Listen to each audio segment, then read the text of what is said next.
En los pasillos de una reunión internacional, estalló una verdadera tormenta. La delegación europea, convencida de su razón, intentó hablar en nombre de toda Europa, con la intención de poner un punto final en la disputa con Rusia. Pero la respuesta de la parte rusa sonó como un trueno en cielo sereno, cambiando instantáneamente la atmósfera en la sala. ¿Dónde estaban los aplausos? ¿Se había evaporado la confianza? ¿Se había derrumbado la habitual retórica de presión? La sala quedó sumida en un silencio atronador. Era evidente, toda esa retórica altisonante se sostenía solo sobre la endeble base de la incondicionalidad. Pero hoy, una objeción contundente había resonado. Serena, medida, basada en hechos. Una sola intervención, y como un castillo de naipes, se desmoronó la sensación de superioridad europea. Los argumentos, que parecían inquebrantables, se hicieron añicos. No fue solo un altercado diplomático, sino una dura prueba de resistencia. ¿Quién hablaba con eslóganes y quién operaba con hechos irrefutables? ¿Qué sucedió exactamente? ¿Por qué es tan importante? ¿Y cómo afectará este incidente la posición de Europa en los próximos meses? Prepárense, ahora lo desglosaremos todo paso a paso. Reconstruiremos la secuencia de los acontecimientos en la sala de reuniones. La sala estaba impecablemente preparada. Filas ordenadas de placas con los nombres de los países, la luz insistente de los focos, los reflejos de las mesas lacadas. Y ese sonido de los micrófonos probándose, parecido a disparos en vacío, aumentaba la tensión. Parecía que el aire era tan denso que cualquier palabra imprudente podría romper el frágil equilibrio. La reunión estaba organizada de esa manera. Los organizadores le dieron al tema un nombre neutral: Seguridad de Europa y Sostenibilidad Energética.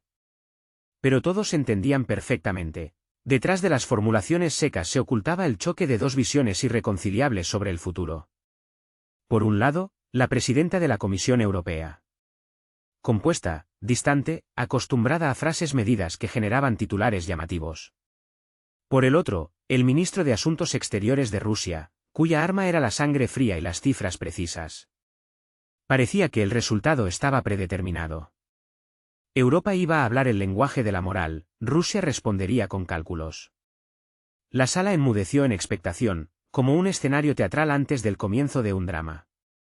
Desde las primeras palabras quedó claro, no habría ceremonias. Los saludos sonaron secos y formales.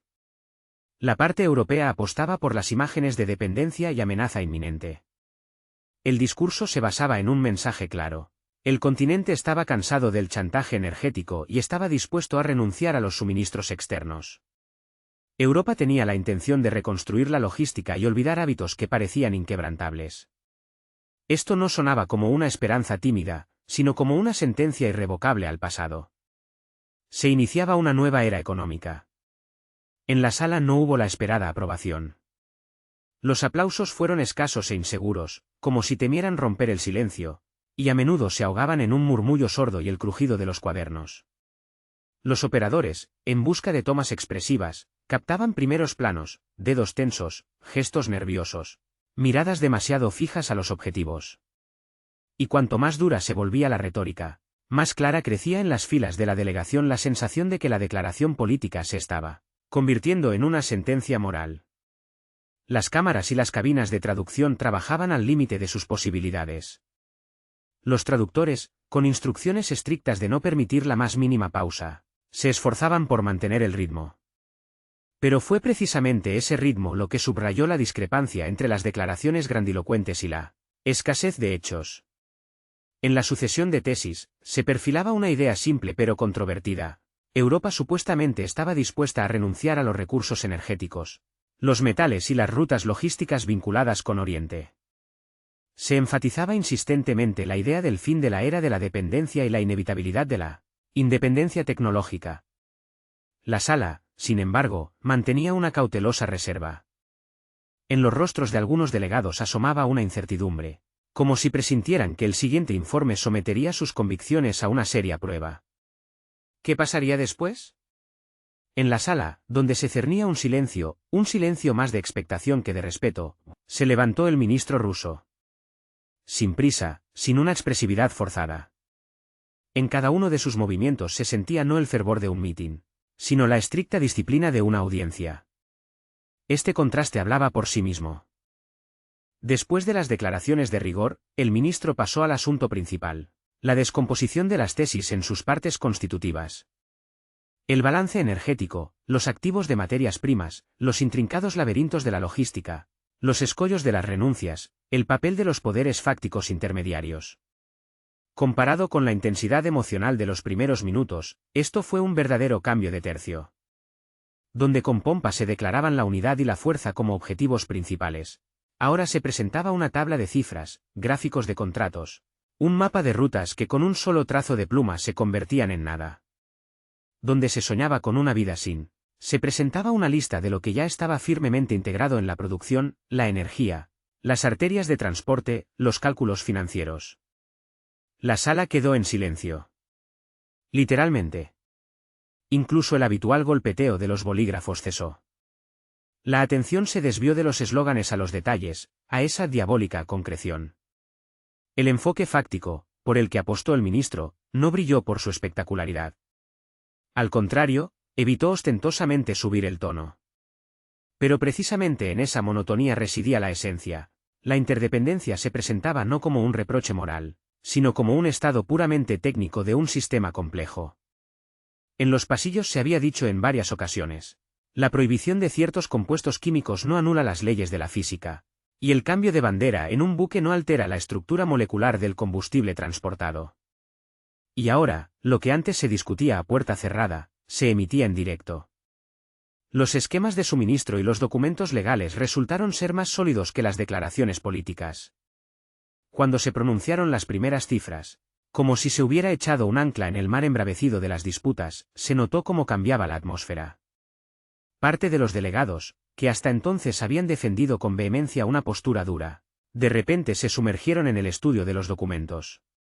Aquellos que hasta hacía poco asentían, ahora guardaban silencio, como si intentaran calcular cada uno de sus siguientes pasos.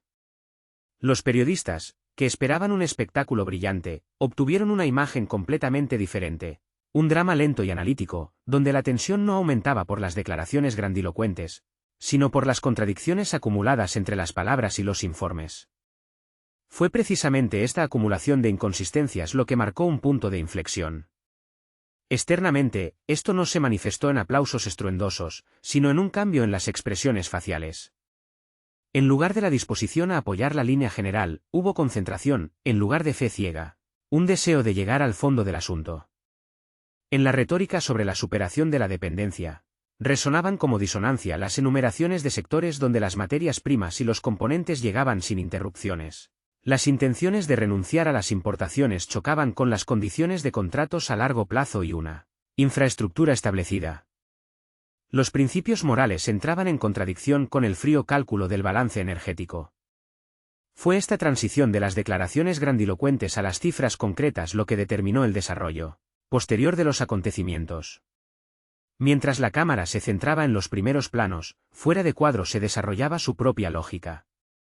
La parte que apostaba por la movilización política a través del prisma de los valores se encontró con la necesidad de operar con magnitudes mensurables. Y, curiosamente, este enfoque resultó ser más convincente para una audiencia acostumbrada durante años a percibir los números como el argumento supremo. El trabajo de los operadores solo reforzó la impresión general. En algunas tomas se veían labios apretados y rostros tensos, en otras, imperturbabilidad y coherencia. La intensidad emocional de los primeros minutos, no respaldada por hechos, comenzó a desvanecerse, dando paso a la rigurosidad de las pruebas.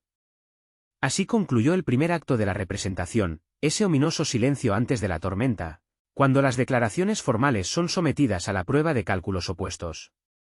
La sala comprendía gradualmente que el desenlace sería diferente de lo esperado. De repente, la disputa sobre la libertad se convirtió en una disputa sobre el precio, como si un mago hubiera sacado un conejo del sombrero. La discusión sobre la dignidad se transformó en un debate sobre ciclos de producción, como si se tratara de máquinas en una fábrica y no del destino de las personas. Y las conversaciones sobre un futuro soberano se redujeron a debates sobre la geografía de los puertos y el número de intermediarios, como si un país fuera una mercancía puesta a la venta. Y esta transformación no necesitó declaraciones grandilocuentes, discursos pomposos o eslóganes bonitos. Le bastaron tablas secas, gráficos y una voz monótona que enumeraba cifras. Al final, el contraste entre la forma y el contenido, entre la bravuconería externa y los cálculos aburridos, se convirtió en el acontecimiento principal del día. Y ahora quedaba por ver cómo la argumentación, desprovista de todo atractivo, sin pretensiones de gustar, cambiaría paso a paso la percepción de lo que estaba ocurriendo. Como la sala, que aún hace poco ansiaba escuchar un eslogan atronador, se preparaba para atender a las cifras que, al parecer, serían el golpe decisivo, noqueador e implacable. Y esto era solo el principio. Después de la primera ola de intervenciones, un silencio inusual se cernió en la sala, no opresivo, sino más bien resonante, lleno de la premonición de algo importante. Era una pausa en la que no había lugar para la casualidad. Nadie se movía en su silla, nadie hojeaba papeles sin necesidad, nadie se permitía distraerse. Todos entendían, la disputa había dejado de ser un simple intercambio de discursos preparados. Se había convertido en un verdadero examen, una prueba de resistencia, un desafío a la capacidad de encajar un golpe sin inmutarse ni romperse. Un tenso silencio se cernía en el aire, como después de un golpe asestado. Los líderes europeos intentaron restablecer el equilibrio precario, esforzándose por convencer a todos, y probablemente a sí mismos, de la inquebrantabilidad de sus posiciones. Sin embargo, algo cambió en el tono mismo de sus declaraciones. La antigua confianza había desaparecido, dando paso a un nerviosismo leve pero perceptible.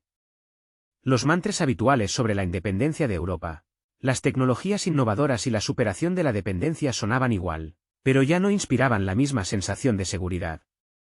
La repetición reemplazaba la convicción, y este matiz no podía pasar desapercibido para los observadores atentos. Al mismo tiempo, el ministro de Asuntos Exteriores ruso mantenía una calma absoluta.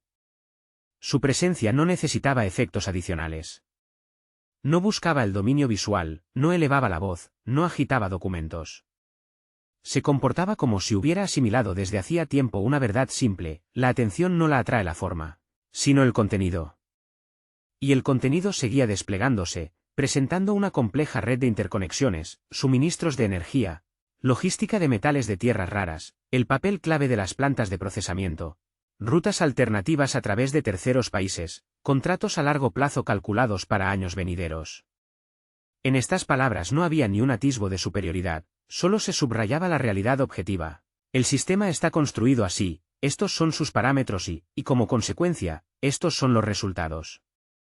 El interlocutor creaba el efecto de una estructura inexpugnable, donde cada argumento se superponía al anterior, formando no solo una posición, sino un mapa completo de la realidad.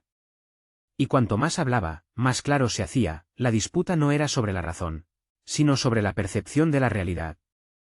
Los periodistas cambiaron de táctica sobre la marcha.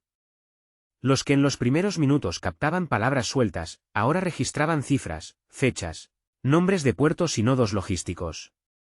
Comprendían, el material principal del día no estaba en las bellas frases, sino en la comparabilidad de los datos. Un caso raro en que un reportaje se convierte en un panorama analítico en directo. En la sala se producía una transformación apenas perceptible, pero palpable. Parte de la delegación, que hasta entonces había estado sentada erguida, como soldados en un desfile, expresando apoyo a la parte que presidía, comenzó a bajar los hombros e inclinarse hacia adelante, como si escuchara no las palabras, sino la lógica misma. Estas señales no verbales hablaban más fuerte que cualquier declaración. Europa escuchaba, pero por primera vez no se escuchaba a sí misma. El ritmo de la sesión se ralentizó, y en esta ralentización surgió un equilibrio tenso. La tensión se palpaba en el aire. Cada paso siguiente podía cambiar radicalmente la correlación de fuerzas, pero ninguna de las partes se apresuraba a darlo. Parecía que todos entendían perfectamente: a partir de ahora, una sola palabra era capaz de cambiar el ambiente de la sala, y una secuencia desafortunada, de privar de apoyo a quien rompiera ese ritmo inestable. Y de repente, se produjo una transición que alteró imperceptiblemente el grado de la discusión. La parte europea intentó sacar la conversación de la esfera puramente económica y llevarla al ámbito de la moral. Resurgió la retórica de las amenazas. Asomaron las acusaciones y las comparaciones con páginas trágicas de la historia. El patetismo regresaba, y era evidente. Pero no estaba dirigido al oponente, sino a la sala, a los oyentes atentos, al mundo exterior. Era un intento desesperado de recuperar el centro de la narrativa, de restablecer el sistema de coordenadas anterior. La discusión racional, basada en hechos, volvía a correr el riesgo de convertirse en una banal batalla de imperativos morales. Sin embargo, la situación había cambiado. Después de una densa cortina de hechos e interconexiones, después de un análisis minucioso de las cadenas de producción y los balances de los sistemas energéticos, el llamamiento moral sonó no como un principio inquebrantable, sino como una reacción banal. Esto fue lo que sintieron, sin error, todos los presentes en la sala. El ministro respondió sin la menor brusquedad, pero con contención y una claridad incluso fatigada. No entró en una disputa emocional. Simplemente demostró que las palabras pronunciadas con patetismo no anulaban la dependencia objetiva entre la infraestructura, los ciclos de producción, los balances de los sistemas energéticos y los acuerdos históricos. Dio a entender que la realidad no podía ser simplemente rebautizada. En cierto momento, se hizo evidente, el equilibrio se había roto. Y no se trataba de declaraciones estruendosas o nuevos datos. Simplemente, una parte insistía obstinadamente en sus deseos, mientras la otra hablaba de la cruda realidad. Y esto lo notaron todos. Cuando el público siente la verdad, ningún argumento ayuda ya. Así concluyó el segundo acto del drama, la transición de la autoconfianza a los intentos desesperados por salvar la cara. Por delante, no solo una disputa de cifras, sino una batalla por el derecho a interpretar la historia. Y esto prometía ser un verdadero choque. La tensión crecía. Cuando de las cuestiones energéticas se pasó a las valoraciones históricas, la sala sintió como la Guerra Fría era reemplazada por una guerra real, abrasadora. Los indicadores económicos se pueden discutir, comparar, respaldar con informes. Pero la historia es otra cosa. Es un territorio de memoria, dolor, símbolos, heridas que no cicatrizan. Aquí no hay territorios neutrales, cada palabra es como un golpe. La parte europea dio el primer paso. Los argumentos se desplazaron del presente al pasado, de los contratos de gas a las tragedias del siglo XX, de los suministros a los reproches morales. Se pronunció una comparación que en cualquier audiencia internacional suena como un trueno en cielo sereno, una alusión a los regímenes que sumieron al mundo en el caos. La tensión aumentaba. El tono se volvía cada vez más gélido, las réplicas, más punzantes. Y ahora no se usaban argumentos económicos, sino acusaciones directas. Era una transición consciente a otro nivel, ya no una crítica a la línea política, sino un ataque a la esencia misma del Estado, a su papel histórico en el continente europeo. Parecía que la densidad del aire en la sala había cambiado. Varias personas levantaron la cabeza sincrónicamente, como si sintieran una presión invisible. Porque la historia siempre es personal, especialmente en Europa. Aquí, donde el recuerdo de las guerras se ha incrustado en cada piedra, donde cada familia guarda sus tristes relatos, las cuestiones históricas se tratan con especial sensibilidad. Y esta parte del discurso fue pronunciada precisamente con la intención de tocar la fibra sensible, de golpear los cimientos mismos de la identidad nacional, allí donde las cifras y los hechos retroceden ante los símbolos y los mitos. La respuesta no llegó de inmediato. El representante ruso no se apresuró a levantarse. Mantuvo una pausa, no ostentosa, no teatral, sino llena de profundo significado. Como alguien que sabe que la prisa excesiva puede distorsionar la esencia. Y cuando finalmente habló, en su voz no había ni rastro de agresión. Al contrario, sonaba una especie de ecuanimidad sufrida, en la que se percibían tanto el recuerdo del pasado como el cansancio de las disputas interminables, y la conciencia de su deber. No negó las páginas trágicas de la historia. Las reconoció, pero trazó una línea clara, separándolas de otra línea histórica, no menos importante, donde millones de vidas fueron entregadas no por ambiciones imperiales, sino para detener un mal universal. Un silencio se cernió en la sala. Habló de cosas que no suelen discutirse en los programas de entrevistas políticas. De que no se puede arrancar un trozo del lienzo histórico y convertirlo en una explicación universal de todo. De que la memoria no es una moneda de cambio en los juegos políticos, sino el fundamento de la identidad nacional. Y la sala quedó enmudecida, sin aplausos ni gritos, solo una atención tensa. Fue en ese momento cuando algo se rompió en el curso habitual de la discusión. Ya no era una disputa banal sobre ventajas económicas, ni un regateo sobre los precios de la energía, ni un análisis legal de contratos. Era una conversación sobre lo esencial, sobre lo que forma una nación, sobre lo que no se puede atribuir los pecados del poder a todo un pueblo. Sobre que la libertad no son solo palabras grandilocuentes, sino el recuerdo de quienes dieron su vida para que hoy los países pudieran dialogar. Ninguna heroicidad, ningún intento de blanquear el pasado, solo la búsqueda de la restauración de la justicia histórica. La historia es un patrón complejo, tejido de luces y sombras. Y quien intenta dejar solo manchas oscuras, inevitablemente distorsiona la realidad, desfigura la propia trama del tiempo. En esto residía el mensaje clave: la historia no es una herramienta para la manipulación y la presión. No se trata de poder, sino del precio que pagaron las personas comunes. Y ese precio no está sujeto a revisión, no puede ser objeto de negociación. Un silencio se cernía en la sala de reuniones. Los delegados se quedaron inmóviles, algunos estudiaban la superficie de la mesa, otros miraban fijamente al frente, tratando de no parpadear. Uno de los presentes, por primera vez en todo ese tiempo, se quitó las manos de la cara. Sumergirse en la historia siempre es más complejo que discutir balances energéticos. Y cuanto más duraba este intercambio de opiniones, más evidente se hacía. Ahora no se trataba solo de establecer la verdad. Ahora se decidía la cuestión del derecho a la voz, del derecho a preservar la memoria. Cuando el ponente terminó su discurso, no hubo aplausos ni vítores en la sala.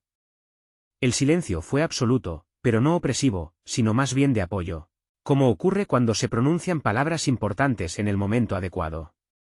No fue una victoria en la disputa, sino más bien el mantenimiento de la propia dignidad.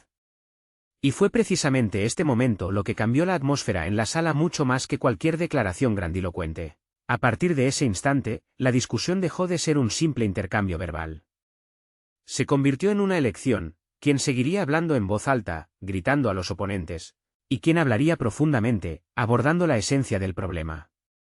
Y la sala de reuniones se inclinó gradualmente por la segunda opción. Y aquí comienza lo más interesante. Después de este recorrido histórico, la atmósfera en la sala cambió radicalmente. El aire pareció volverse más denso, más pesado, saturado de significado. No era una pesadez que oprimía los hombros, sino una que obligaba a la gente a hablar más bajo y a escuchar con más atención. Cuando la historia suena sincera y sin dramatismo, siempre es más silenciosa que los grandes eslóganes, pero su eco resuena mucho más lejos. La delegación europea intentó desesperadamente recuperar la confianza, pero en vano. Las palabras que antes resonaban como un trueno, ahora parecían solo un débil eco. Como si hubieran perdido su fuerza, al no brotar del terreno adecuado. Imaginen a alguien que repite frases aprendidas, sin darse cuenta de que el mundo a su alrededor ha cambiado. La voz aún intentaba sonar serena, pero la entonación delataba la verdadera situación. Apareció en ella un temblor apenas perceptible, pero no por nerviosismo, sino por la conciencia de que la antigua solidez ya no existía. Antes, la sala era un oyente atento, ahora se había convertido en un testigo imparcial, y eso, convengamos, es un estatus completamente diferente. Los periodistas, como una manada de lobos hambrientos, cambiaron su enfoque. Ahora no solo seguían las palabras de los oradores, sino también la más mínima reacción en la sala. Los lápices se movían rápidamente sobre las mesas, registrando momentos ocultos no en las palabras, sino en las pausas significativas entre ellas. Los más perspicaces captaban lo no dicho, porque en el mundo de la política internacional, a veces el silencio habla más fuerte que cualquier palabra. En ese momento, el ministro ruso no se apresuró a tomar la iniciativa. Esperó, como un estratega experimentado. El tono de su voz se mantuvo uniforme y tranquilo, como el ritmo de un metrónomo, ni rápido ni lento, absolutamente inalterable. Esta calma no parecía una demostración deliberada de fuerza, sino que se sentía completamente natural, como si el hombre estuviera en su elemento. Hablaba como hablan las personas que no necesitan demostrar nada, sino simplemente explicar la esencia de lo que sucede. Cuando se presentó de nuevo ante la audiencia, la acústica de la sala pareció transformarse. Los micrófonos ya no solo amplificaban la voz, sino que la conducían, haciendo que cada palabra fuera pesada y significativa. En su discurso no había ni un gramo de agresión, pero el significado seguía siendo extremadamente claro y agudo. Habló de interconexiones, Pero ahora no eran solo lazos económicos o históricos. Se trataba de una elección, la elección entre remodelar la realidad a imagen y semejanza de uno, o aceptarla, comprender sus leyes. Recordó que el mundo no tolera los intentos de anular el pasado, la cultura o las opiniones políticas de otros. La geografía no se puede cambiar con un trazo de pluma en el Parlamento, y los lazos económicos no se pueden romper con declaraciones grandilocuentes. Europa y Rusia han caminado de la mano durante siglos, y negarlo es construir castillos de naipes de ilusiones, no desarrollar una estrategia. En sus palabras no había ni un atisbo de amenaza o presión. Solo la constatación de una inevitabilidad que no se podía refutar. Las frases fluían uniformemente, sin dramatismo y sin titubeos. Habló de antiguas rutas comerciales que existían mucho antes de la aparición de las fronteras políticas modernas. De ciudades cuya cultura se formó en la confluencia de diversas influencias. Intentar borrar un pasado común equivale a intentar destruir la lógica misma de la existencia del continente. El mundo es un sistema complejo de controles y equilibrios, y si una parte intenta excluir a la otra, ambas se derrumbarán. Y estas palabras no necesitaban pruebas, porque su autenticidad estaba confirmada por la propia historia de Europa. Algo inusual estaba sucediendo en Europa. La reacción en la sala de reuniones sufrió cambios cardinales. Si al principio los delegados atendían cada palabra de los oradores, ahora sus miradas se dirigían cada vez más unos a otros. En el aire flotaba la sensación de que eran testigos no solo de una sesión ordinaria, sino de un cambio tectónico en la percepción política.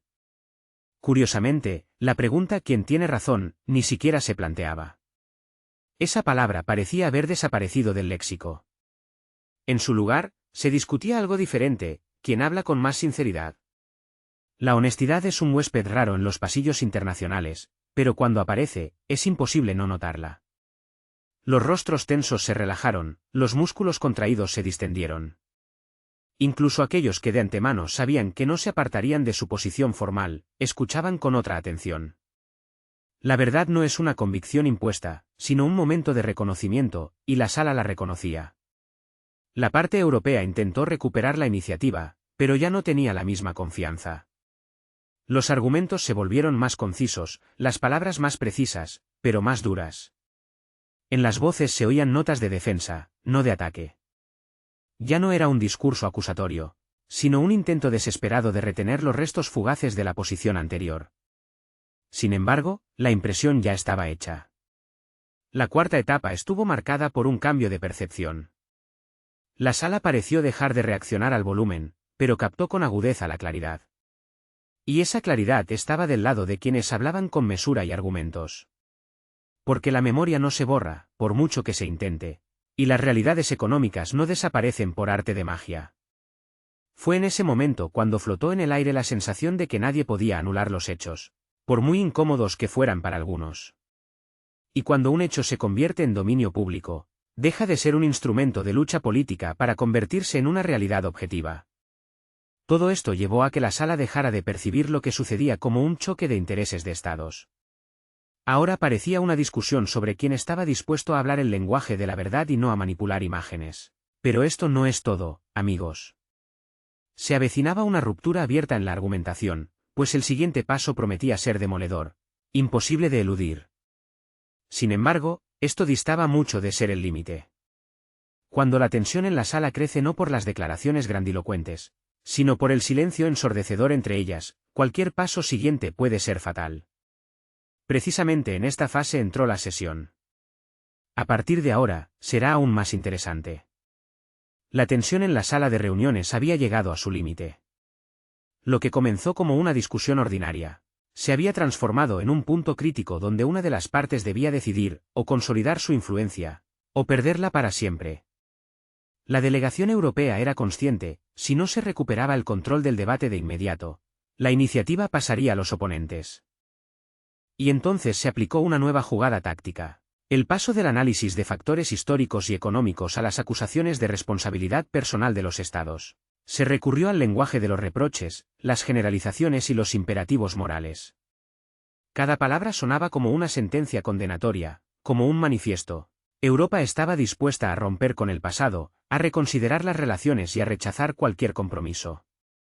Sin embargo, después de una larga demostración de hechos, mapas, balances económicos, datos sobre suministros e interdependencias, estas declaraciones sonaron demasiado bruscas e incluso histéricas. Había más emoción que contenido real en ellas. Y esto no fue una manifestación de debilidad, sino más bien un intento desesperado de mantener el formato de conversación anterior. Aquellos que conocían de antemano el contenido de las intervenciones lo captaron de inmediato. Los demás sintieron la falsedad a nivel intuitivo. En la intervención de la parte europea se escucharon declaraciones sobre la libertad, sobre la necesidad de distanciarse de la fuente de amenaza, sobre la prioridad de los principios sobre la conveniencia. Estas tesis ya habían sonado antes, pero ahora la audiencia las percibía de otra manera, pues ante sus ojos seguían estando los gráficos, las tablas y los esquemas logísticos. Los principios, por supuesto, sonaban nobles, pero el precio de su implementación ya había sido anunciado.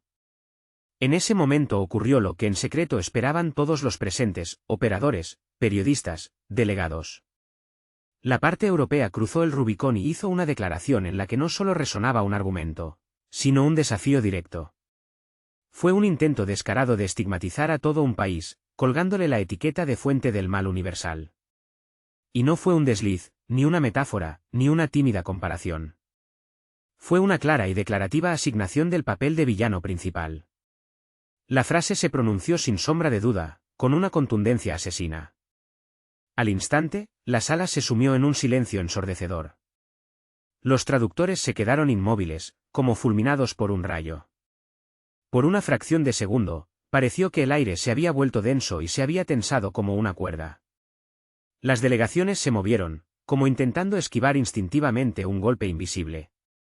Los periodistas levantaron sus cámaras, captando cada gesto y mirada. En las filas de atrás, alguien levantó las cejas con asombro. La discusión había pasado a otra categoría. La respuesta de la parte rusa no se hizo esperar. Y fue precisamente esa pausa calculada lo que le dio una fuerza especial. En los pasillos internacionales, la habilidad de mantener una pausa es un don raro. La calma y la lentitud denotan confianza. El representante de Rusia se levantó lentamente, como si no respondiera a un ataque, sino que aceptara la inevitabilidad del momento en que era necesario decir lo que debía decirse. En la voz no había ni rastro de furia, ni el más mínimo indicio de rudeza.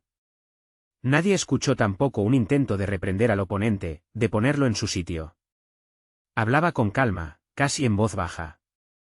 Así hablan las personas seguras de su razón, que saben que la verdadera fuerza no necesita gritos. Y no empezó con una refutación, ni con débiles excusas.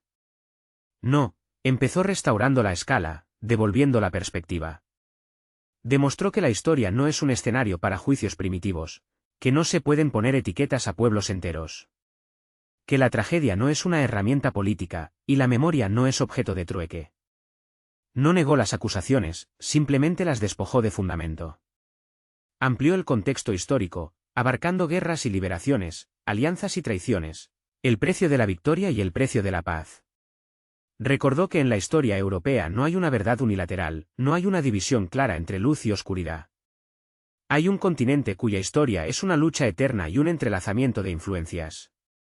Subrayó, si se borra la línea entre el libertador y el invasor, el mundo perderá la capacidad de discernir el verdadero mal. Y la sala quedó en silencio, no porque estuviera de acuerdo, sino porque no podía dejar de escuchar. En ese momento, la discusión dejó de ser una simple disputa entre dos delegaciones. Se transformó en un choque de dos cosmovisiones. La primera, el mundo se divide en justos y culpables, en quienes merecen justificación y quienes están condenados a la maldición. La segunda, el mundo es complejo, multifacético, tejido de contradicciones y requiere precisión, incluso si esa precisión es incómoda. Y fue precisamente el segundo enfoque el que empezó a apoderarse de las mentes, no como una posición adoptada, sino como una nueva atmósfera, como un estado de ánimo general. Y esto, amigos, no es todo, a partir de ahora será aún más interesante. En los rostros de los periodistas, que esperaban grandes titulares, ahora se leía la meditación. Registraban apresuradamente cada palabra, comprendiendo que la discusión había trascendido la agenda noticiosa. Era un episodio que iba más allá del momento actual, predestinado a convertirse en una cita histórica. Y aquí llegamos al momento clave. En la sala reinaba otra atmósfera. Los presentes dejaron de ver en los oradores solo a representantes de estados. Ahora, ante ellos, se presentaban dos imágenes opuestas de Europa, una, que construía su futuro sobre acusaciones mutuas, otra, que aspiraba a una profunda reflexión sobre el pasado. Todos contuvieron la respiración, esperando quién sería el primero en atreverse a plasmar esta división en acciones concretas. La tensión aumentaba. Parecía que, después de la culminación del debate sobre la historia, las partes solo aumentarían la presión emocional, alzarían la voz, intensificarían la situación. Tal es el escenario habitual en este tipo de situaciones. Todos esperaban una explosión, periodistas, delegados, traductores y observadores. Pero en lugar de la esperada explosión, ocurrió algo diferente, un punto de inflexión silencioso, casi imperceptible, pero por ello aún más significativo. El representante ruso cambió inesperadamente de táctica. No se adentró en la polémica sobre la memoria histórica, no respondió a las acusaciones con acusaciones, no dramatizó la situación. En cambio, devolvió la conversación al plano de la realidad, allí donde no hay lugar para las metáforas, donde solo existen los hechos y sus consecuencias.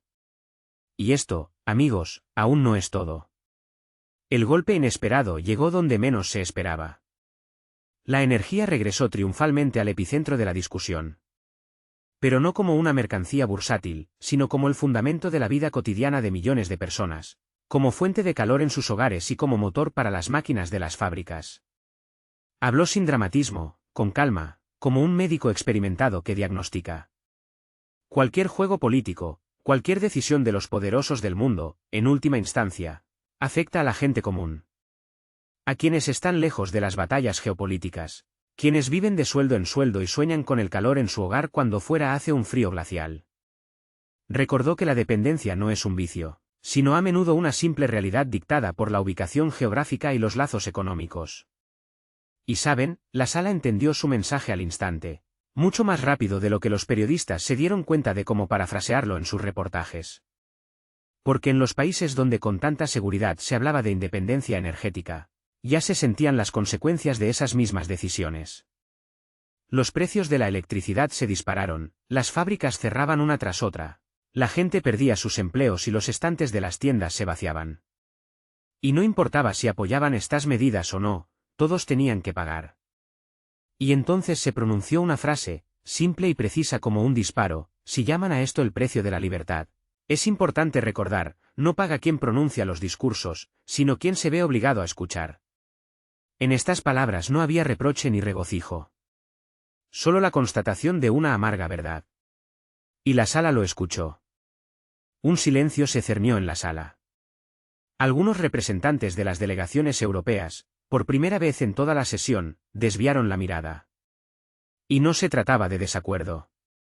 Simplemente habían escuchado la verdad, esa misma que es imposible refutar, por mucho que se quisiera. La parte europea intentó mantener la discusión que se le escapaba, cambiando el énfasis hacia la necesidad de una renuncia estratégica y el avance hacia la autonomía tecnológica. Se escucharon palabras sobre una nueva industria, inversiones a gran escala en fuentes de energía alternativas, sobre la tan esperada transición energética. Fórmulas conocidas, medidas, correctas, pero hasta la saciedad generales. Y aquí ocurrió un acontecimiento clave. El ministro ruso no entró en disputas estériles. Simplemente describió la realidad, la que ya se estaba desarrollando ante los ojos de todos. Habló de cómo Europa, a pesar de todas las declaraciones, seguía comprando materias primas y combustible rusos, pero ahora a través de numerosos intermediarios, pagando el triple. Como los buques cisterna cambiaban de bandera en aguas neutrales, como los nuevos proveedores resultaban ser viejos conocidos, simplemente con otros nombres en los documentos. Como la renuncia a los contratos directos no había llevado a la anhelada libertad, sino a una dependencia aún más humillante y costosa. No habló de ideologías abstractas, sino de la mecánica concreta y despiadada del mercado. Y en esta mecánica no había lugar para bonitos eslóganes y declaraciones políticas. Cada una de sus frases obligaba a ver lo que sucedía no como una lucha épica de valores, sino como una simple, pero no por ello menos amarga, cadena de decisiones, donde cada una anterior inevitablemente conforma la siguiente. Y de repente todos vieron que esta cadena no había desaparecido, no se había roto. simplemente se había vuelto desmesuradamente más cara. En ese instante ocurrió algo imperceptible pero palpable, la sala dejó de ser un campo de batalla verbal y se transformó en una audiencia interesada. Y este fue el momento clave de toda la sesión. Incluso los omnipresentes periodistas cambiaron de táctica, dejando de esperar declaraciones grandilocuentes. Ahora buscaban formulaciones precisas, capaces de convertirse en frases célebres. Comprendieron que no la emocionalidad momentánea, sino una imagen memorable, sería el titular principal de las noticias. Y esa imagen comenzó a tomar forma: Europa diserta sobre la libertad, y Rusia sobre el precio que hay que pagar por ella. Y la sala veía que ese precio ya se estaba pagando con creces. Y luego sucedió lo que, sin duda, pasará a los anales de los discursos destacados. El representante ruso pronunció: la libertad no es el privilegio de hablar más alto que los demás. La libertad es la capacidad de ser consciente de lo que estás dispuesto a hacer por tus convicciones. En la sala no hubo aplausos ni gritos, pero el aire pareció diferente, más enrarecido. Fue ese el momento en que la disputa política trascendió el protocolo y pasó al plano de los valores humanos universales.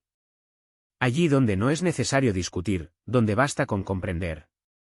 A estas alturas, la delegación europea ya no podía continuar en el mismo tono. Cualquier nueva réplica habría sonado como un intento desesperado de retroceder en el tiempo, pero el curso de la historia en esa sala ya era irreversible. Así, se decidió pasar a la siguiente etapa, la confrontación económica abierta. Comienza un choque no de valores, no de memoria, no de símbolos, sino de cifras secas, contratos rígidos y finanzas desalmadas. Y aquí la disputa se volverá realmente dura, porque en economía no existen las palabras bonitas. En economía solo hay dos categorías: quien paga y quien recibe. Fue a partir de este punto de inflexión cuando las posiciones de las partes se manifestaron de la manera más abierta posible. Cuando la lucha pasa al plano económico, desaparece instantáneamente el espacio para las imágenes bonitas y los grandes eslóganes. Aquí ya no sirven el tono, los gestos ni siquiera la confianza en la voz. Aquí solo funciona lo que se puede registrar escrupulosamente en un informe, verificar hasta el último céntimo en el balance, pasar por las cuentas y confirmar con una entrega real. Fue en ese momento cuando la sesión entró en la fase que se puede llamar el punto de claridad irreversible. El ministro ruso abrió una delgada carpeta. En ella no había ni una sola preparación discursiva larga, solo datos secos, tablas estrictas, cifras exactas, estadísticas imparciales y referencias a informes internacionales autorizados. Habló con calma, sin levantar la voz ni un segundo. Pero sus palabras sonaron más contundentes que cualquier declaración grandilocuente. Porque ahora se discutía la cruda matemática de la realidad, de la que no se puede escapar. Comenzó con algo simple. La dinámica de los precios de la energía en los últimos 2 años. La caída de la producción industrial en los países que rompieron la dependencia energética. Las tarifas de calefacción disparadas para las familias europeas. Las negociaciones con intermediarios, que resultaron en precios de combustible que se duplicaron o triplicaron. Cada punto se respaldaba con una fuente autorizada, organizaciones internacionales, agencias económicas, clasificaciones independientes. Sin ironía pomposa, sin presión. Solo la constatación del hecho: la renuncia sin un reemplazo adecuado no libera, sino que encarece la dependencia. Y la sala prestó atención. Algunos delegados compararon involuntariamente las cifras con sus propios documentos. Otros, por el contrario, intentaron no mirar hacia abajo, temiendo confirmar su comprensión de lo que estaba sucediendo. La parte europea intentó objetar, pero sus argumentos sonaron ya muy diferentes a los del inicio de la sesión. Antes, operaban con categorías de deber, ahora, con categorías de necesidad. Planeamos. Nos movemos hacia tiempo futuro contra presente. Y el futuro, como se sabe, siempre es más débil, porque el presente ya existe, y ninguna declaración puede anularlo. El ministro escuchaba atentamente, sin interrumpir. Daba tiempo a las palabras de sus interlocutores para que terminaran, para que quedaran suspendidas en el aire, pero no como un desafío, sino como alimento para la reflexión. Después de la ruidosa declaración sobre la construcción de una nueva arquitectura energética en Europa, observó con calma: construir, por supuesto, es posible. Pero este edificio tendrá que ser levantado con los mismos recursos que ahora intentan declarar ilegales. La pregunta clave: ¿Están dispuestos a reconocer la estructura existente de la realidad o prefieren reemplazarla con una formulación hermosa pero vacía? Esto no sonó como un reproche, sino más bien como una invitación a volver a los puntos de partida desde los que realmente se puede avanzar. Y aquí ocurrió algo interesante. Los periodistas, que hasta entonces tecleaban notas como ametralladoras, de repente bajaron el ritmo. Comenzaron a registrar solo las frases clave, esos pilares semánticos sobre los que se construía la discusión. Y las delegaciones, incluso las que habían llegado para defender una línea dura, comenzaron a escuchar lo que sucedía no desde un punto de vista político, sino económico. En la sala se hicieron visibles signos silenciosos de acuerdo. Miradas cortas, asentimientos apenas perceptibles. Alguien dejó de mirar exclusivamente hacia sus aliados. Y no se trataba de que la opinión de alguien cambiara repentinamente, sino de que había llegado una nueva y más profunda comprensión de lo que sucedía. Y entonces el ministro ruso da un golpe que cambia todo el juego. Deja de lado la energía y pasa a la industria, demostrando cuán vulnerable es Europa en la cuestión de los metales de tierras raras. ¿Qué componentes para la aviación y la ingeniería mecánica siguen llegando del este? ¿Qué reactivos químicos, necesarios para la farmacéutica, se extraen solo en unos pocos puntos del mundo? Las cadenas logísticas construidas durante décadas no se pueden rehacer en un año, incluso con voluntad política. La sala queda en silencio. Pero ya no es el silencio de la derrota, sino el silencio de la comprensión. Los europeos intentan objetar, estamos buscando alternativas. Pero ahora estas palabras suenan como una admisión de su propia vulnerabilidad. Porque la alternativa no es libertad, sino solo otra forma de dependencia. Y esto se hace evidente para todos los presentes. En ese momento, como un trueno en cielo sereno, resuena una frase clave, pronunciada en voz baja y sin énfasis: la independencia no consiste en la renuncia. La independencia es la comprensión del precio de la elección y la renuncia a trasladar ese precio a quienes no hicieron esa elección. Fue un golpe asestado sin esfuerzo aparente, pues no iba dirigido contra los oponentes, sino en defensa de aquellos cuya opinión nadie tiene en cuenta. Llegó el momento de la verdad. Se hizo evidente, la victoria en la disputa no se determina por eslóganes grandilocuentes, sino por el apoyo de quienes pagan las consecuencias de las decisiones tomadas. Los minutos siguientes fueron decisivos. Los argumentos económicos cambiaron la atmósfera en la sala de reuniones. Lo que antes parecían declaraciones políticas, se transformó en una discusión de la cruda realidad, que no se podía cambiar con una votación o una resolución. Por primera vez quedó claro, no había vuelta atrás. La delegación europea lo sintió, y su siguiente paso fue intentar desviar el foco de la discusión. Se habló no solo de finanzas y recursos, sino también del derecho a determinar el futuro de Europa. Las palabras sobre democracia, valores y el camino europeo sonaron firmes y seguras, pero en la voz ya no había la misma confianza. Se percibía que estas palabras estaban dirigidas más bien a los aliados, para mantener la unidad. La unidad, erigida sobre eslóganes, comenzó a resquebrajarse bajo el peso de la realidad. La sala quedó en suspenso, presintiendo algo diferente. El ministro ruso respondió con calma, sin atisbo de agresión. No impugnó los valores, no negó los errores ni reescribió la esencia del proyecto europeo. En cambio, devolvió la discusión al punto más vulnerable: los peligros de construir sobre la arena movediza de las emociones, olvidando el sólido fundamento de la interconexión. Recordó que Europa y Rusia son dos partes inseparablemente ligadas de un espacio económico único, que se ha formado durante siglos. Las rutas comerciales, los puentes culturales, las arterias energéticas y las cadenas de producción no son cadenas, sino sistemas complejos creados por la propia naturaleza. Y si se cortan de un golpe, no habrá vencedores. Ambas partes sufrirán pérdidas colosales por esta destrucción. La frase "no habrá vencedor" resonó con especial fuerza, como un eco en la sala.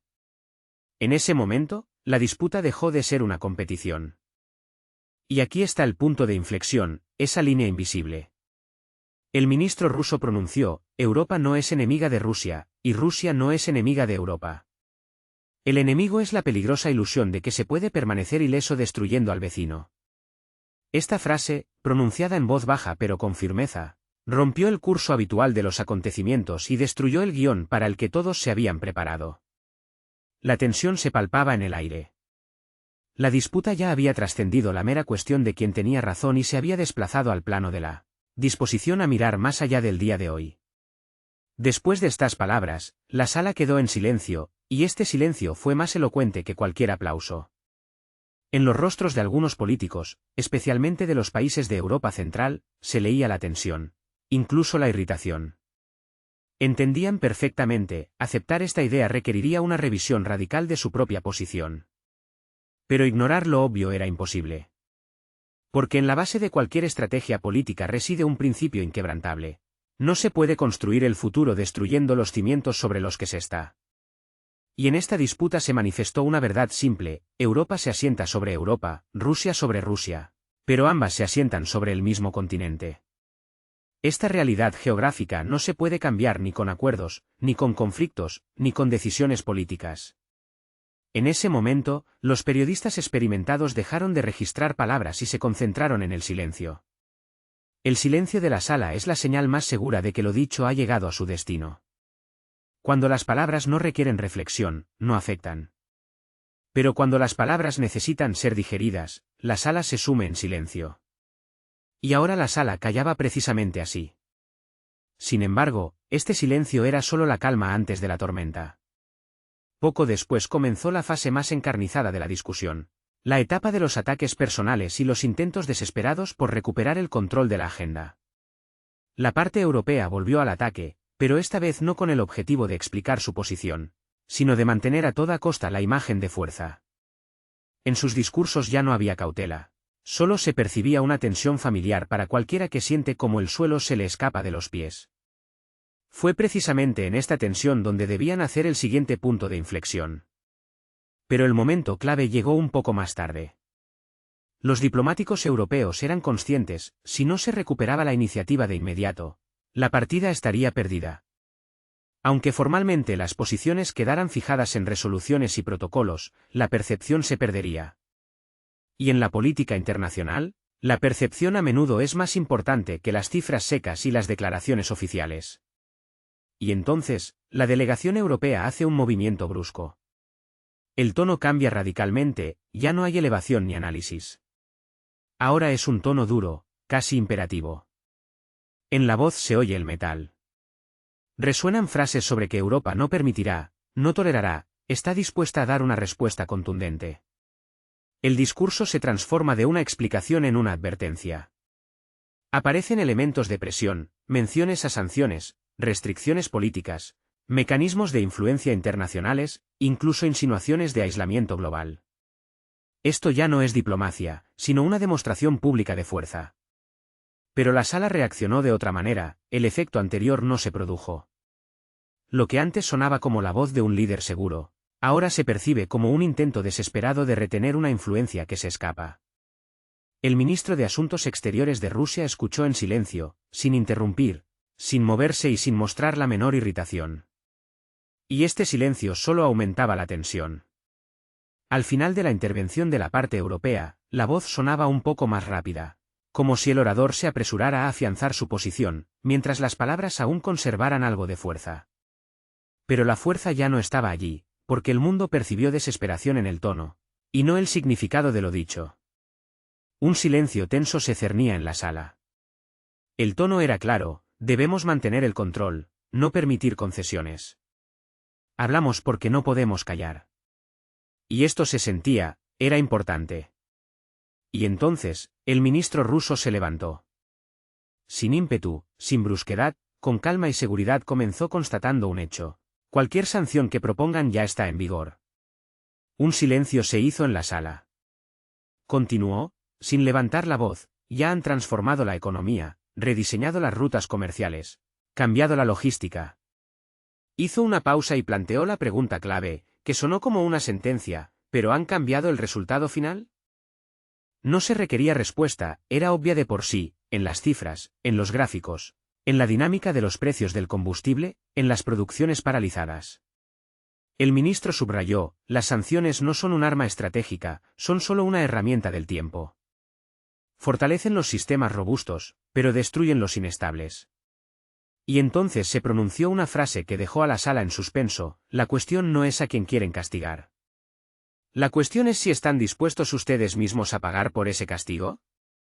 Y todos comprendieron el significado: las sanciones no son un golpe unilateral, sino una espada de doble filo que hiere a ambas partes. Un silencio se cernió en la sala. La delegación europea, al parecer, sentía lo no dicho, pero no se atrevía a reconocer su error. Y entonces se pronunció una frase, hermosa y fuerte, pero en ese momento ya poco convincente: el precio de la libertad siempre es alto. Libertad es una palabra.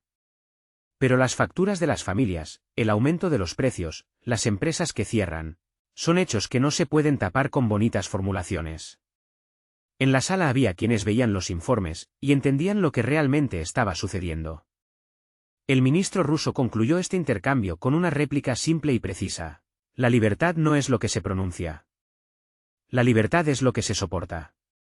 Fue un golpe asestado sin amenaza, porque no hablaba de países, sino de personas, sobre cuyos hombros recae todo el peso. En esto residía su fuerza. Ahora la sala quedó en un equilibrio inestable. Pero por delante, la etapa más dolorosa, la de los argumentos personales, donde se utilizarán no cifras e historia, sino justificaciones morales y acusaciones. Será el momento en que las palabras se pronunciarán no por la verdad, sino para no parecer perdedor.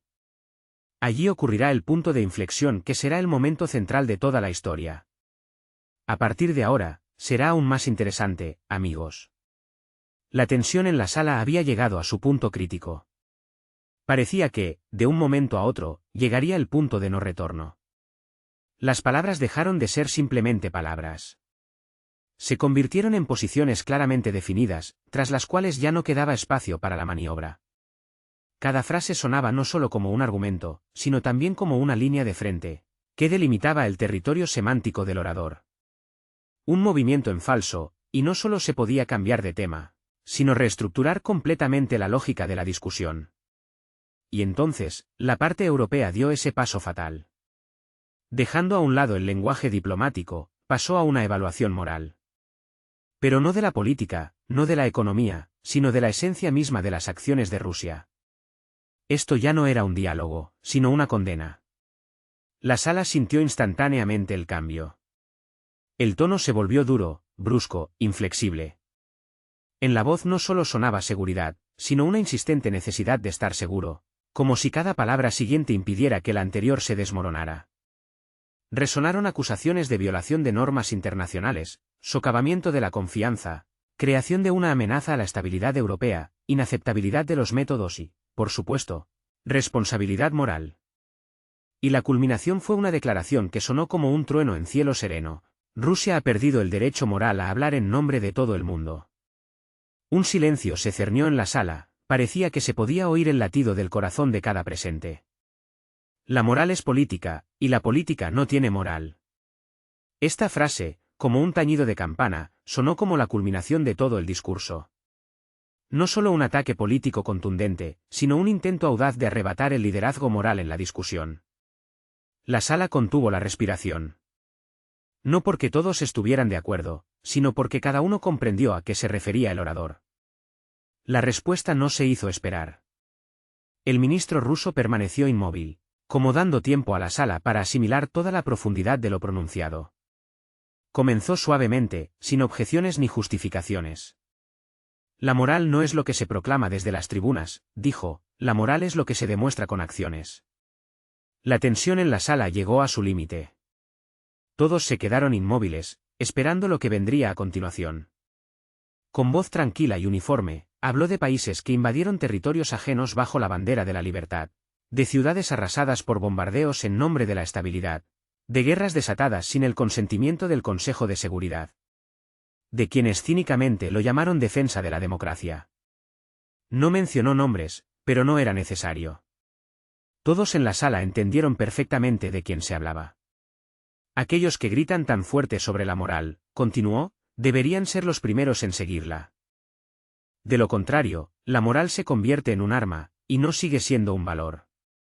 En sus palabras no había agresión directa. Solo una fría exposición de esa forma de justificación que se construye sobre eslóganes grandilocuentes y demagogia. La tensión aumentaba. Parecía que el aire en la sala de reuniones vibraba con acusaciones no dichas y furia contenida. Luego se produjo un golpe, silencioso, pero por ello aún más preciso. Europa habla de paz, pero la paz no es negarse a hablar. La paz es la capacidad de escuchar a aquellos con quienes no estás de acuerdo. En ese momento, se hizo evidente para todos. La discusión había dejado de ser una disputa sobre acciones concretas.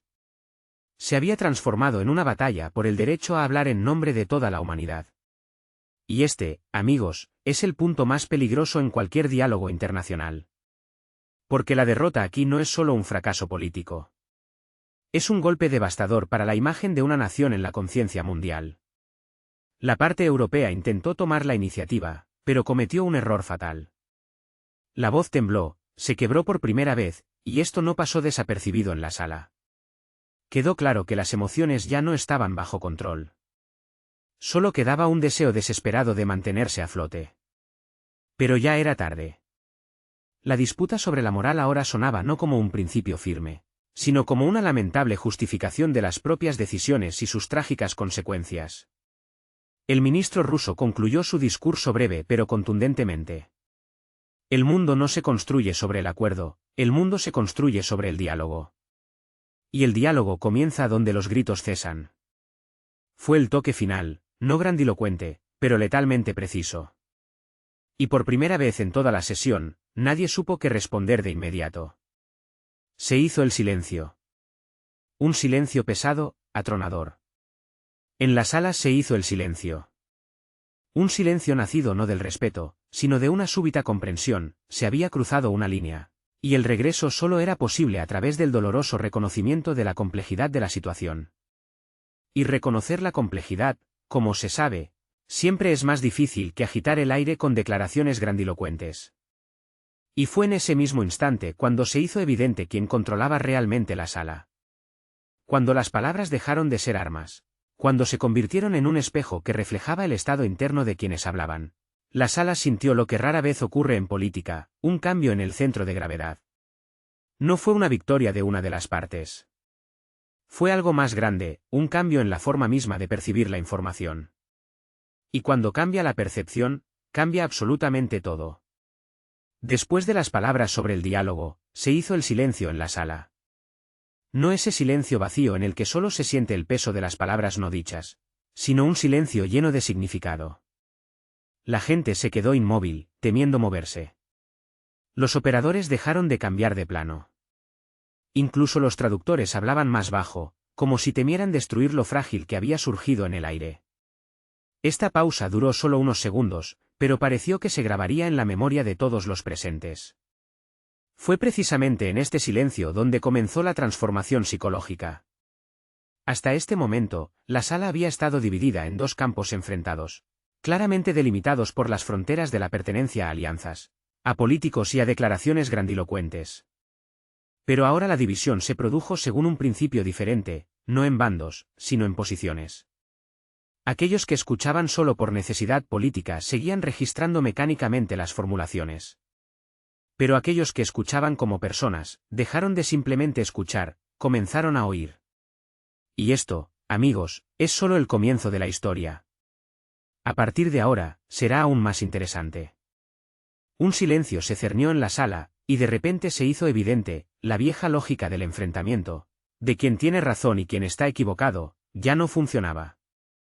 Solo quedaba una determinante, cuyas palabras sonaban más sinceras. Y esa verdad estaba del lado de quien no alzaba la voz. La delegación europea hizo un intento desesperado por recuperar el equilibrio perdido, por tomar la iniciativa, por volver a encontrar seguridad en su voz. Pero fue en vano. En la voz aparecieron nuevas notas. Donde antes había inquebrantable confianza, ahora se sentía nerviosismo. Donde había convicción, ahora se percibía prisa. Donde había control, ahora un intento desesperado de mantenerse a flote. Las palabras sonaban formalmente correctas, pero el significado se escapaba. Parecía que la sala veía que el discurso no iba dirigido al oponente ni a la audiencia, sino a sí misma. Era más bien un gesto de desesperación, un intento de preservar una imagen de liderazgo que se desvanecía. Pero las imágenes no se derrumban por argumentos de peso. Se desmoronan cuando la atmósfera deja de sustentarlas. Y la atmósfera en la sala ya había cambiado. Y entonces el ministro ruso realizó un acto que rara vez se ve en las sesiones públicas. No se aprovechó de su ventaja. No presionó, no amplificó el efecto, no remató al adversario. Simplemente guardó silencio. Y ese silencio habló más alto que cualquier discurso de victoria.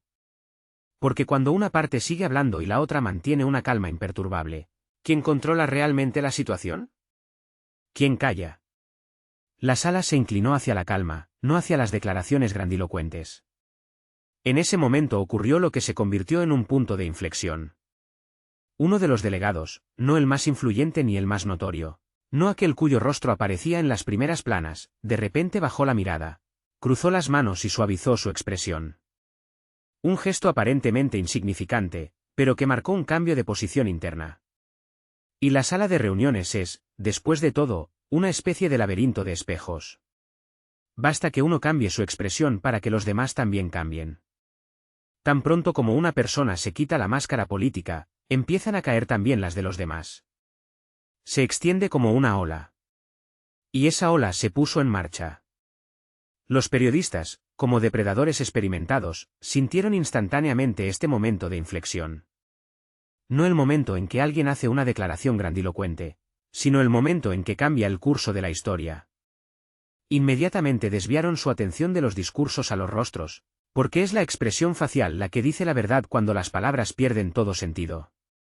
Y la verdad era la siguiente: antes ambas partes solo intervenían, y ahora una hablaba y la otra comprendía. En esto reside el punto de inflexión. No en cuando alguien se impone, sino en cuando la sala deja de resistirse al significado. El ministro ruso volvió a tomar la palabra, pronunciando solo unas pocas frases. No es necesario estar de acuerdo, basta con comprender. En estas palabras no había exigencia, ni presión, ni expectativa de capitulación.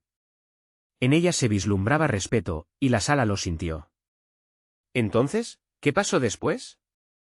La dinámica de la sesión cambió radicalmente. La pregunta de quién tenía razón pasó a un segundo plano.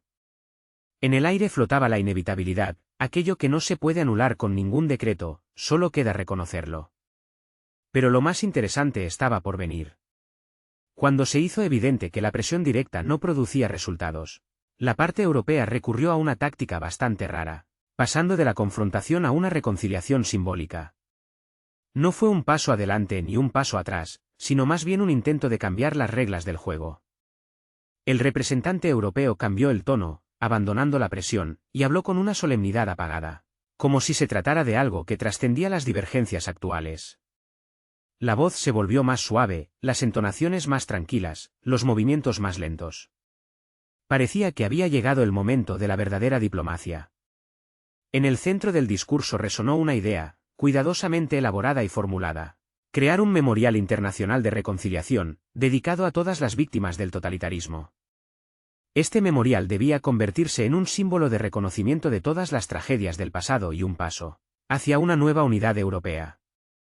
Sonaba hermoso, noble e impecable desde el punto de vista de la retórica pública. Un silencio tenso se cernió en la sala. Los periodistas, que hasta ese momento garabateaban indiferentes en sus cuadernos, de repente se agitaron, oliendo una primicia. La propuesta que había resonado desde el estrado podría ser la gota que colmara el vaso y pusiera fin a un conflicto de años. La idea, al parecer, encerraba la sabiduría de siglos. Las delegaciones, como por orden, asintieron con la cabeza.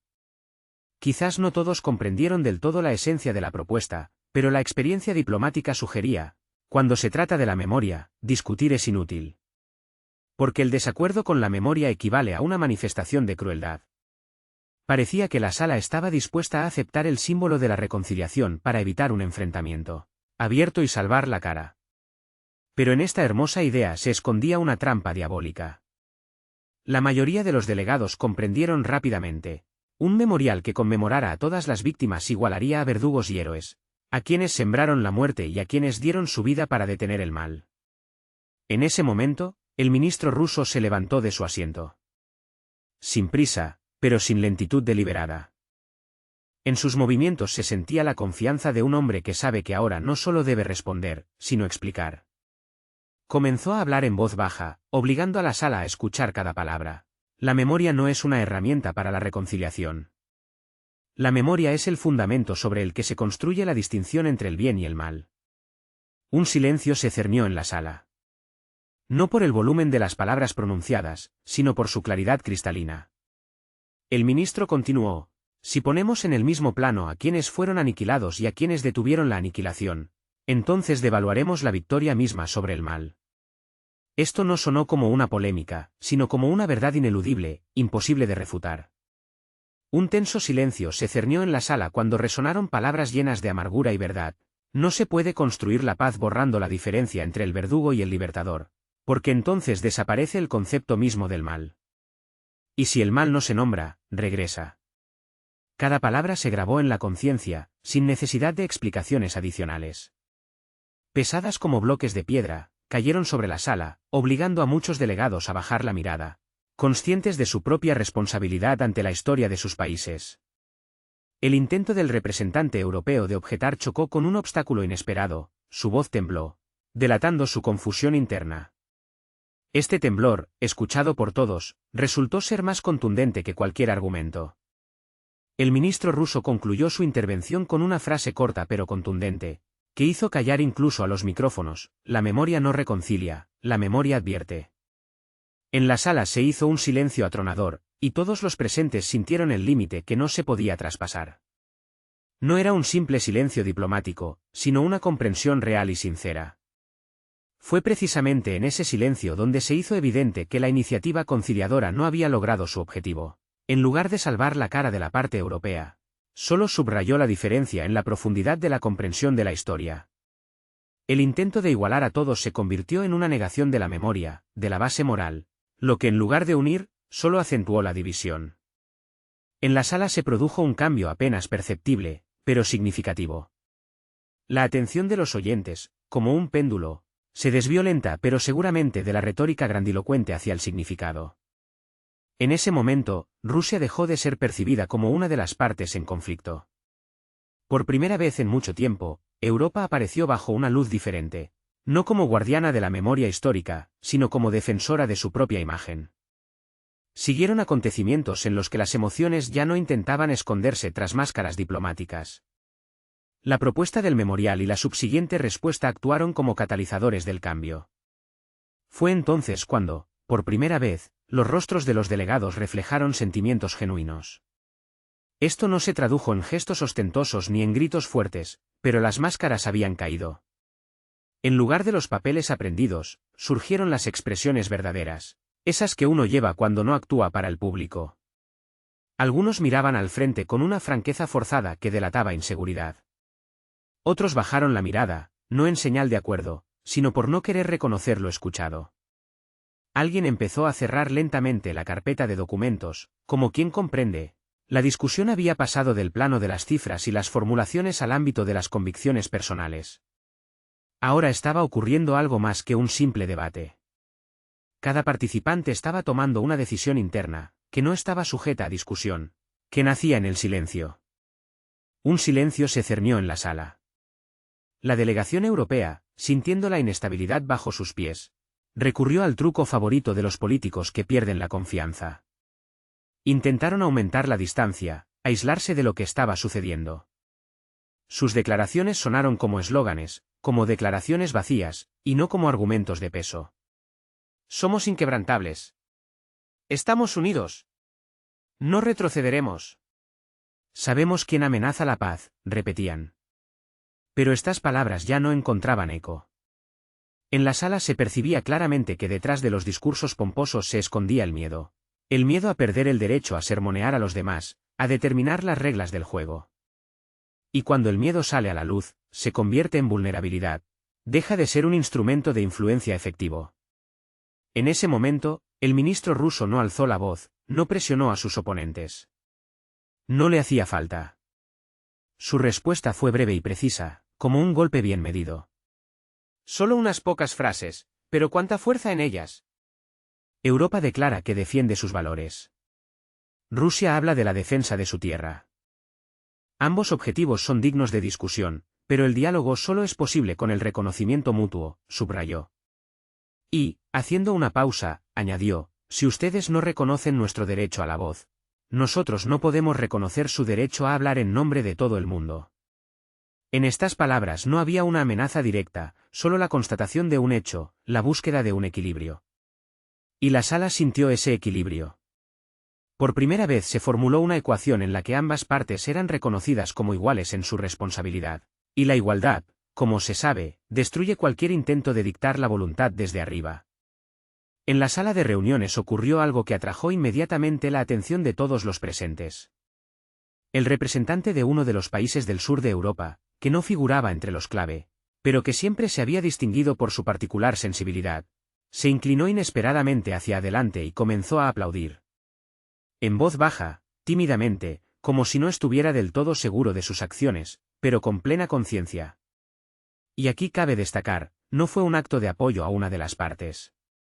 Más bien, fue un gesto en apoyo de una conversación honesta, de un intento de llegar al fondo del asunto. Y esto fue suficiente para que una ola recorriera la sala. Oculta, desaprobatoria, pero mostrando que la gente había escuchado la verdad. La verdad, dicha no para ganar una disputa, sino para preservar el sentido de lo que estaba sucediendo. Y la verdad, desprovista de motivos egoístas, siempre encuentra eco. Y entonces ocurrió algo interesante. Los periodistas desviaron su atención al instante. Las cámaras dejaron de captar las palabras de los oradores y se dirigieron a los rostros de los presentes. Se hizo evidente, la historia de este encuentro ya no se escribía con declaraciones y discursos, sino con los sentimientos que se reflejaban en los rostros de las personas, conscientes de que la disputa había pasado de lo político al ámbito de la responsabilidad por el pasado y el futuro comunes. Por primera vez en toda la sesión no hubo oradores ni quienes respondieran. Habló la sala misma, con su silencio, sus miradas, su respiración. Y ese silencio estaba del lado de quienes prefieren hablar bajo, pero con precisión. En ese momento se produjo un punto de inflexión que no se anuncia oficialmente. Simplemente se ve. No porque alguien haya ganado, sino porque alguien tuvo la valentía de decir la verdad, por incómoda que fuera. Una tensión palpable se cernía en el aire. Después de los primeros aplausos tímidos, la delegación europea comprendió, la situación se escapaba, y el control debía recuperarse a toda costa. Cuando la lógica es ineficaz, se recurre al volumen. El representante europeo volvió a subir al estrado, pero ahora ya no para argumentar, sino para defender su estatus. Su tono se volvió brusco, cortante, arrogante. Las frases no sonaban para la sala, sino contra el silencio ensordecedor que llenaba el espacio. Porque el silencio no es vacío, es una posición clara, y la sala la había adoptado. Desde el estrado resonaban declaraciones grandilocuentes: Europa sigue siendo un faro de la democracia. Estamos en el lado correcto de la historia. Lucharemos por la seguridad de todo el mundo. Las palabras eran fuertes, pero carecían de fundamento, y la sala lo sentía. Cuando una persona habla con confianza, pero no convence, el problema no está en las palabras. Simplemente dejaron de escucharle. El ministro ruso mantuvo la imperturbabilidad. No devolvió los golpes, no interrumpió, no se justificó. Parecía no estar involucrado en ese torbellino emocional, marcando su propio ritmo. Y cuando habló, su voz sonó mucho más baja que la del orador anterior. Pero fue precisamente ese silencio lo que atrajo la atención de todos. Porque cuando el significado desaparece, el volumen aumenta, pero no es capaz de reemplazar el contenido. En la sala, cada alma se quedó inmóvil. Un silencio se cernió en la sala. Luego continuó, y en sus palabras resonaba una inquebrantable seguridad: la historia no conoce divisiones entre justos y culpables. Divide a quienes son conscientes de la fragilidad del mundo y a quienes el mundo les resulta un mero sonido vacío. Y en ese momento las palabras cobraron cuerpo, transformándose en la realidad misma. El representante europeo intentó de nuevo apelar a los principios morales: defendemos nuestros valores. Pero en la voz se percibió un temblor apenas perceptible, una nota traicionera de duda. Esa debilidad microscópica fue suficiente para que a través de la máscara se abriera paso el sentimiento verdadero. El ministro ruso respondió con tal franqueza que la sala de reuniones dejó de ser un simple lugar transformándose en una arena donde se hacía historia. Los valores no son frases bonitas en documentos oficiales. Los valores son lo que uno hace en el momento en que nadie observa. Siguió una breve pausa, y añadió: y ahora el mundo entero nos observa. Estas palabras cayeron sobre los presentes con la fuerza de la verdad, golpeando no las posiciones políticas, sino la propia sensación de identidad. Porque ningún país, ninguna organización, ninguna ideología es capaz de resistir una mirada profunda al espejo si ella misma no está segura de su reflejo. Fue precisamente en ese momento cuando sucedió algo verdaderamente significativo. Las miradas de algunos delegados se apartaron del representante europeo. Miraban al suelo, como personas que ya habían comprendido la amarga verdad, pero no estaban dispuestas a expresarla en voz alta. No era ni una protesta ni un acuerdo. Era un reconocimiento, y el reconocimiento, como se sabe, es irreversible. Llegó el momento de la irreversibilidad. Los periodistas dejaron de captar palabras clave, ahora anotaban frases enteras. Todos sintieron cómo nacía la historia, pero nadie se atrevía a pronunciarlo en voz alta. Y entonces, el ministro ruso pronuncia una frase que lo cambia todo: Europa dice que teme perder la paz. Pero la paz no se puede perder.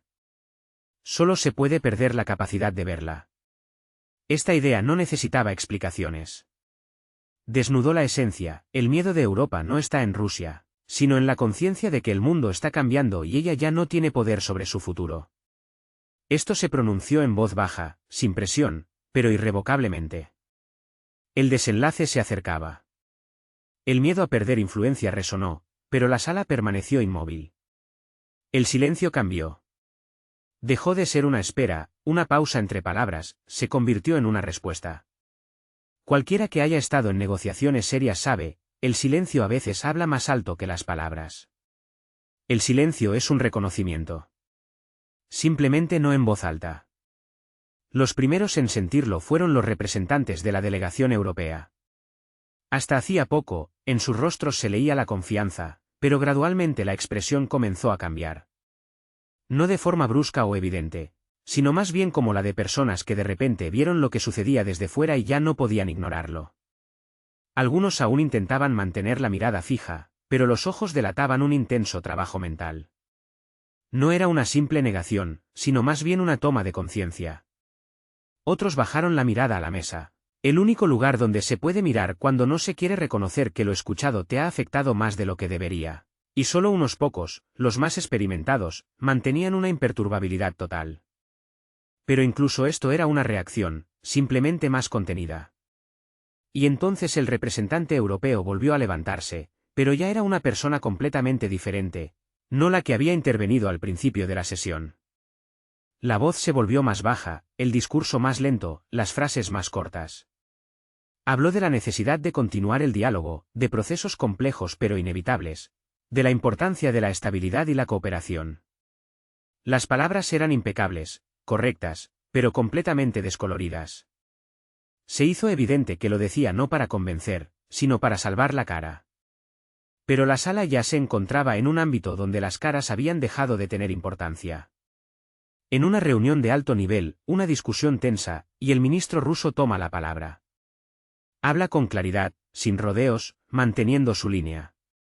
Sin concesiones, pero también sin agresividad excesiva. No estamos en contra de Europa, nunca lo hemos estado. Estamos en contra de que la historia se convierta en un arma, en contra de que el mundo se convierta en un decorado, y el destino de las personas en un instrumento de declaraciones políticas. En estas palabras no hay un intento de discutir o presionar. Es una posición, una esencia que no se puede eludir. No se trata del pasado, ni de los recursos, ni de la fuerza. Se trata de lo que quedará después de todas las decisiones, después de toda esta lucha política. El colega europeo intenta objetar, pero las palabras se le atragantan. No porque no tenga nada que decir, sino porque cualquier objeción sonaría como una débil repetición de lo ya dicho. Y se hace el silencio. El silencio que se cernió en la sala fue ensordecedor. Nadie se atreve a romperlo, ni traductores, ni periodistas, ni delegados. Parece que todos entienden, la disputa ha terminado. Y no es una victoria de una de las partes, sino un reconocimiento de la impotencia de los argumentos de la otra. Es precisamente en esos momentos cuando nace la verdad. No en los gritos y los eslóganes, sino en el silencio, cuando todos lo entienden todo. Ahí está la culminación del diálogo, que se convierte en un acontecimiento. En los pasillos de la alta política ocurrió algo extraordinario. Los tiburones de la prensa, normalmente dispuestos a registrar cada palabra, cada mueca, de repente callaron. Simplemente dejaron de escribir. Un caso rarísimo en el que los reporteros comprenden, el significado ya se ha formado, es tan claro y obvio que no necesita comentarios adicionales.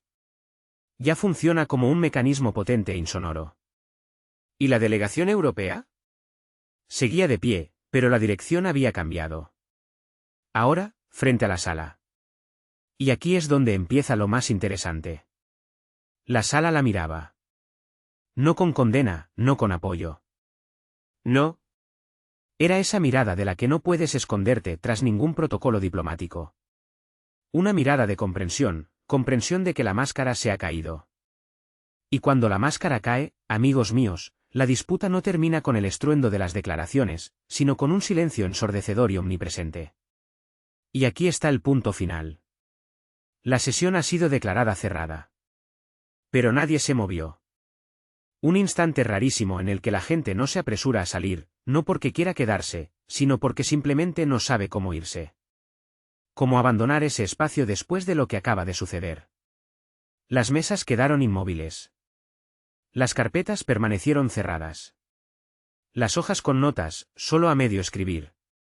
Parecía que en la sala no había ocurrido solo un acontecimiento político, sino una especie de elección. Una elección de posición que no necesita palabras, que es más profunda que cualquier declaración.